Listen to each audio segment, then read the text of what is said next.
Archaeologists unearth lost European city. Archaeologists reveal lost city Stolzenberg hidden deep in forest for hundreds of years. Archaeologists have made a remarkable discovery deep inside a forest in northern Poland. The remains of a long-lost medieval city that mysteriously vanished centuries ago. The forgotten settlement known as Stolzenberg has been identified in a remote woodland near the modern-day village of Slavoborja.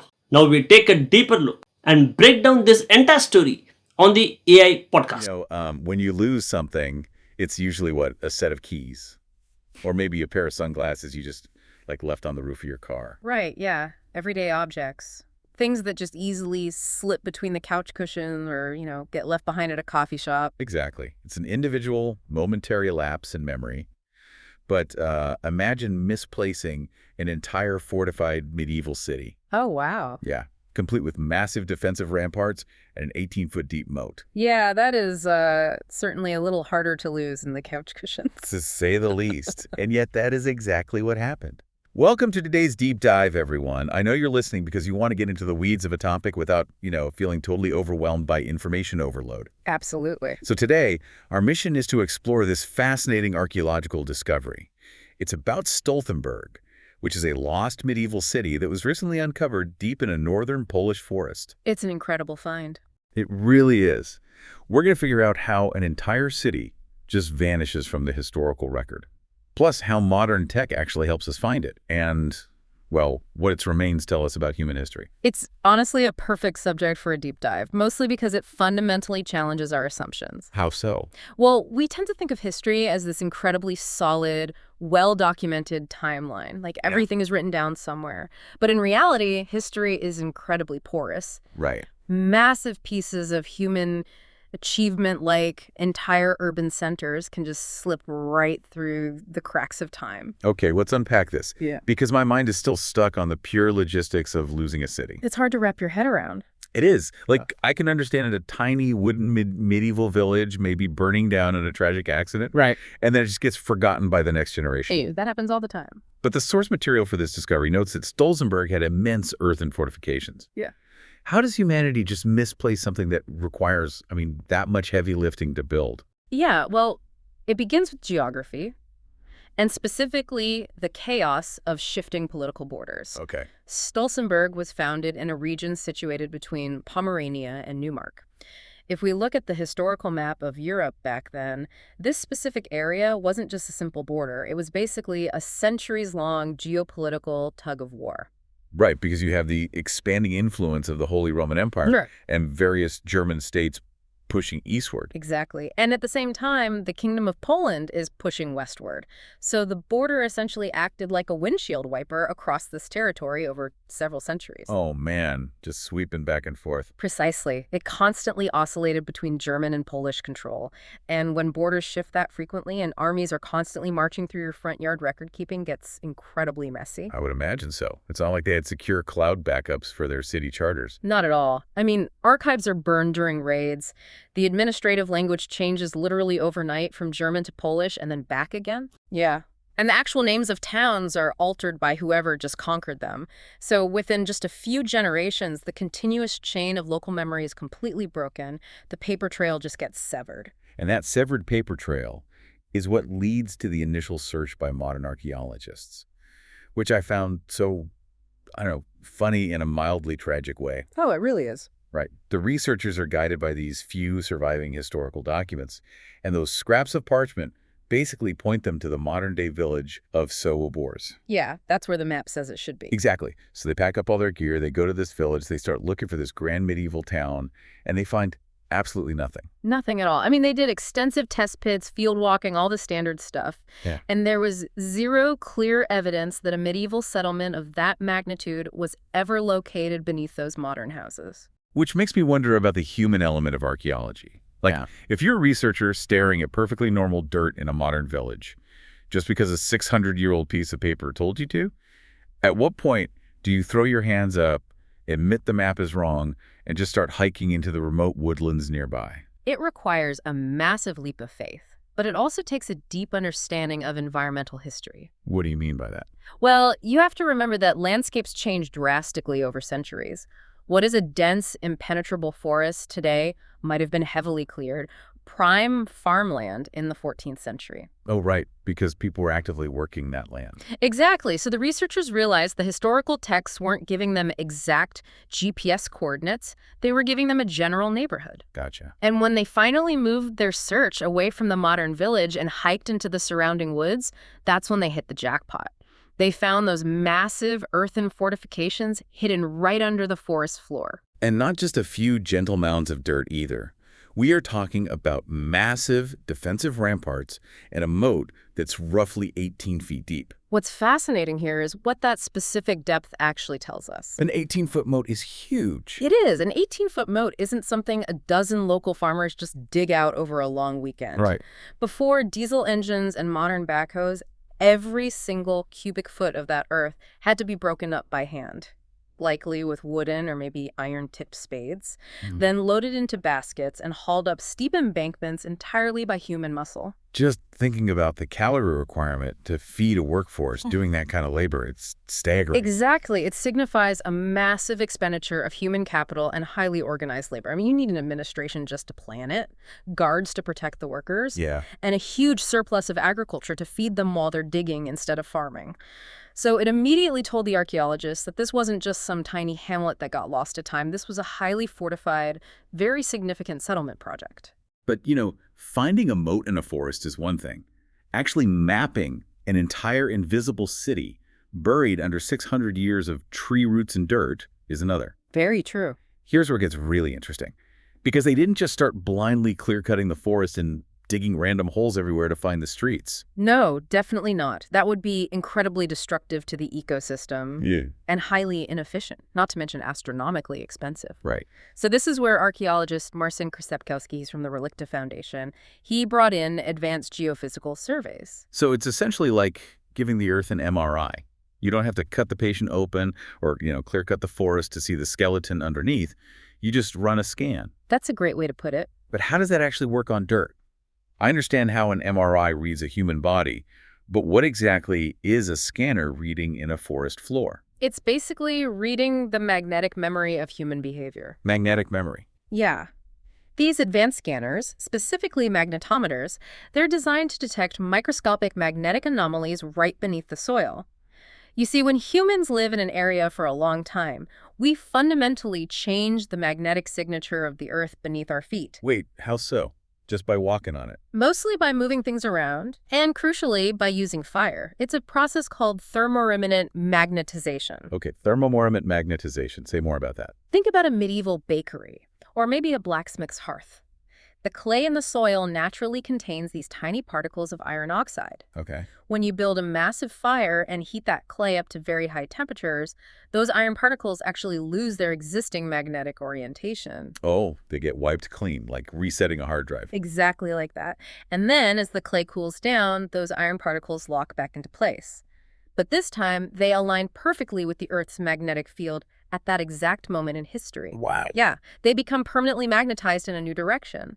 So even centuries later, a magnetometer can detect that tiny, localized magnetic distortion. That is incredible. Yeah. So every hearth, every kiln, every single place they baked a brick leaves a permanent magnetic stamp in the dirt. Yes, exactly. And it's not just fire either. If you dig a deep trench for a foundation and then later fill it in with topsoil, the topsoil has a different magnetic property than the subsoil around it. And the scanner picks up that contrast. You got it. So when they mapped out all those little magnetic distortions in this Polish forest, it literally drew a blueprint of the lost town on their computer screens. That's basically magic. It really is. They could see the traces of the streets. They could see structures pointing toward what was likely a main gate. Yeah. And they saw buildings arranged very specifically around a rectangular central marketplace. And that rectangular marketplace is the crucial clue here. In the medieval period, urban planning was basically like a cultural fingerprint. How so? A rectangular layout is a hallmark of towns established under German law, specifically what was known as Magdeburg rights during that era. Wait, what does German law have to do with the shape of a market? Did they just legally prefer sharp corners or something? Huh? No. It was essentially a medieval franchise model for building cities. A franchise model? Yeah. If you were a local lord and you wanted to establish a new, profitable town, you didn't invent the rules from scratch.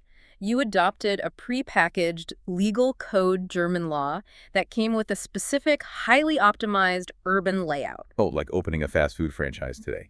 The corporate office tells you exactly where the fryers go. That is a perfect analogy. The rectangular grid system was designed for maximum economic efficiency. It standardized the size of the merchant plots facing the square, which made it incredibly easy for the lord to calculate and collect taxes from the stalls.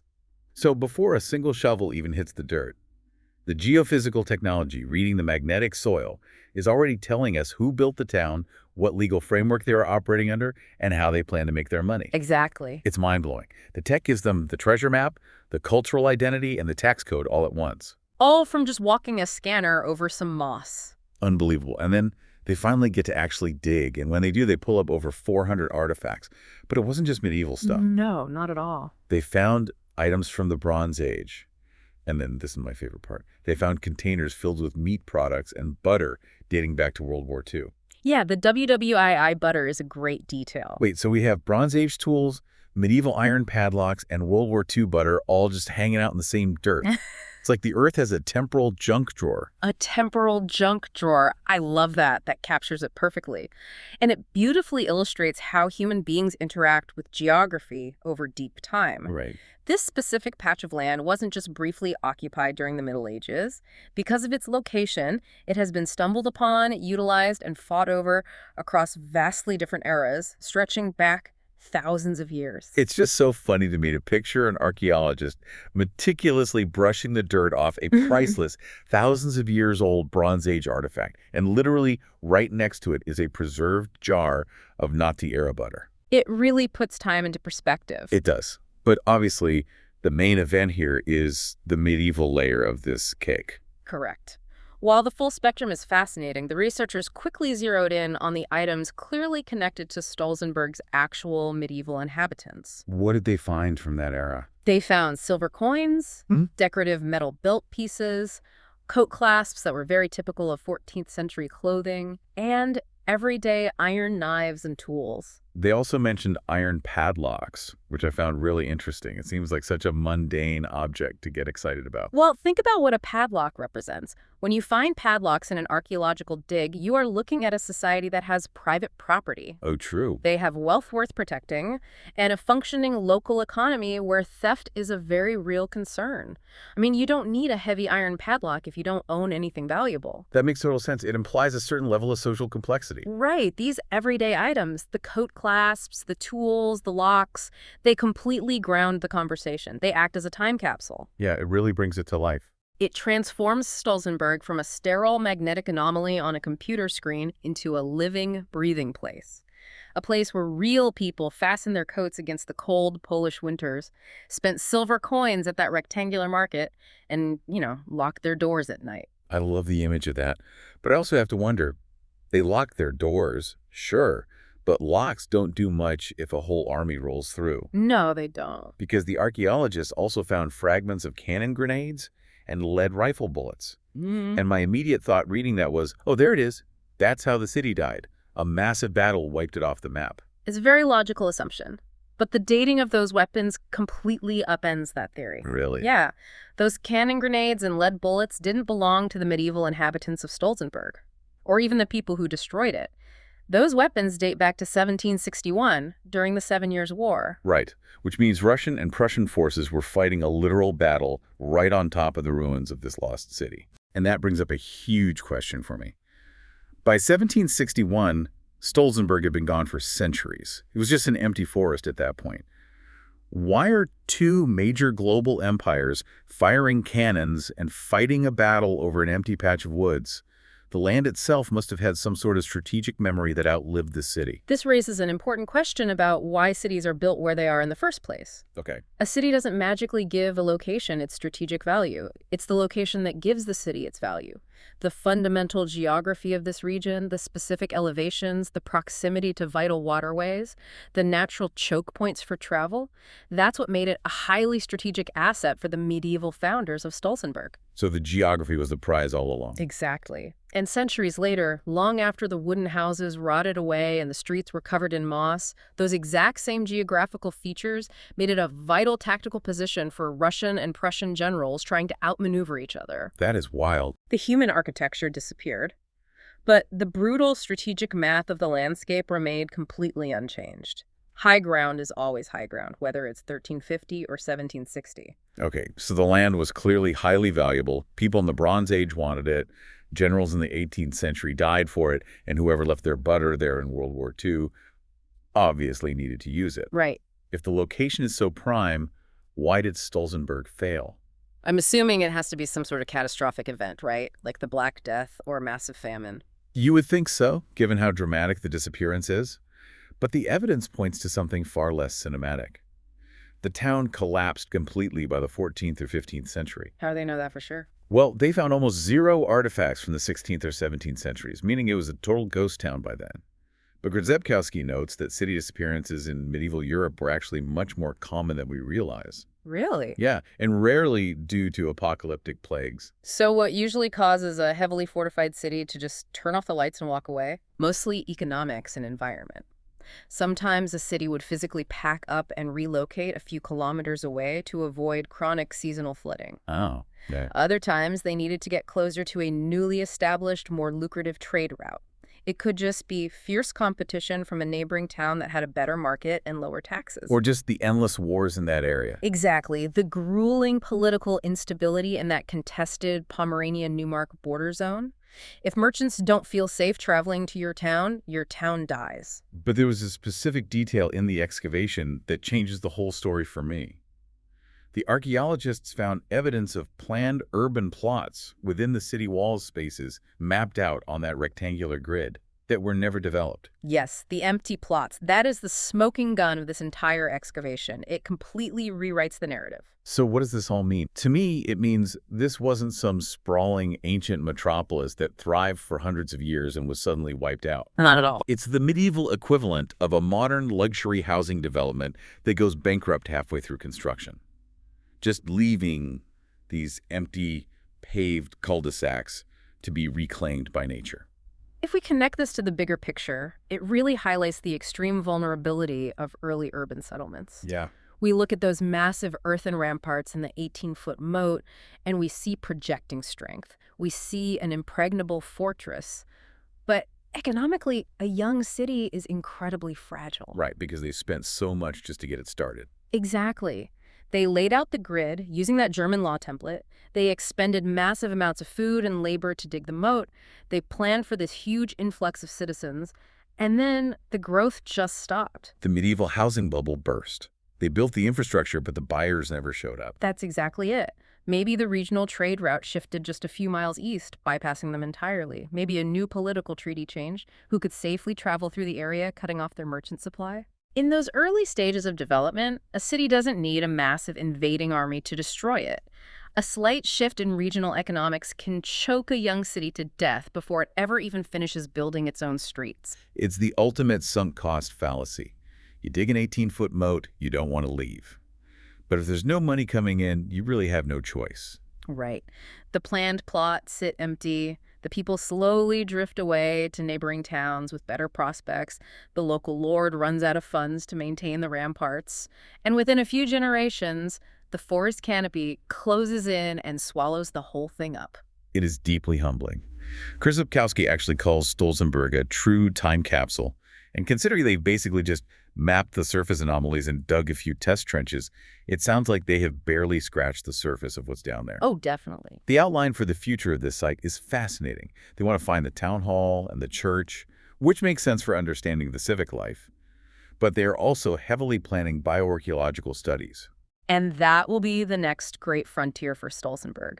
Bioarchaeology is where we get to meet the actual citizens. Right. If they can locate the town's burial grounds, the science can tell us an incredible amount about the specific people who live there. It's not just about looking at pots and pans anymore. What kind of details can they pull from medieval bones? I know they can check for battle wounds, but what else? Oh, so much more. By analyzing the teeth, specifically looking at things like strontium isotopes, scientists can essentially read a geographical passport. Really? Yeah. They can tell if a person was born in Stolzenberg or if they migrated there from hundreds of miles away. Wow. So we can track medieval immigration patterns through teeth. Precisely. And by looking at the density and wear patterns on the bones, they can determine exactly what kind of physical labor they performed. So they can see who built the moat? Exactly. They can see the stress markers of someone who spent their life hauling dirt for a moat versus someone who was a merchant. They can analyze the chemical composition of the bone to see what their daily diet consisted of, whether they ate mostly grain or had access to meat and fish. And of course, they can see what chronic diseases they suffered from. So it takes the research from the macro level of urban planning and political borders down to the microscopic everyday realities of medieval health and hardship. It humanizes the data completely. It turns an abstract economic failure into a story about real people trying to survive in a difficult landscape. Which is incredible to think about for you listening right now. Mm. We walk around our modern cities, New York, London, Tokyo, and they feel so intensely permanent. They do. They're made of deep-set steel and poured concrete, and they feel like immovable, eternal fixtures of the earth. We completely take their survival for granted. You really do. But Stolzenberg is a potent reminder of the impermanence of human achievements. No matter how deep you dig your moat, no matter how perfectly you plan your rectangular grid, nature eventually reclaims everything. That's the truth. And sometimes the only things left to tell our story to the future are our lost keys, our rusted padlocks, and our metal coat clasps hanging out in the dirt. It forces a massive perspective shift. It asks us to consider what our own temporal junk drawer will look like to an archaeologist 1,000 years from now, brushing the dirt off our everyday objects. And that leads to a really wild thought to leave you with. If a physical town featuring massive earthen ramparts and a literal 18-foot defensive moat can vanish with barely a historical record, what is the fate of our modern, non-physical world? Our digital infrastructure. Exactly. Think about it. Everything we value right now, our photos, our financial records, our history, our communication, it's all stored in the cloud. Right. In 600 years, will future archaeologists dig through the ruins of our massive, sprawling server farms, our own digital planned plots, and find them entirely abandoned? That's a haunting thought. Will they be completely unable to access the corrupted, degraded data, left to wonder why we suddenly stopped building our digital empire and just let the servers go dark? They might just look at the physical layout of the cooling fans and the miles of degraded fiber optic cables trying to guess what kind of culture built them, much like we look at a rectangular medieval marketplace and try to understand German law. Wow. They'll see the architecture of our information, but the information itself will be totally gone. It makes you wonder what our 18-foot moat will be. Maybe it's just massive digital firewalls that no one is around to update anymore, guarding empty servers. Keep your physical keys safe, folks. You never know when you're going to need them to unlock history. Okay, one question for you. Why did a carefully planned medieval settlement like Stolzenberg collapse before its full development? And what lessons can historians learn about medieval urban planning from this mysterious disappearance? Don't forget to comment it. Thanks.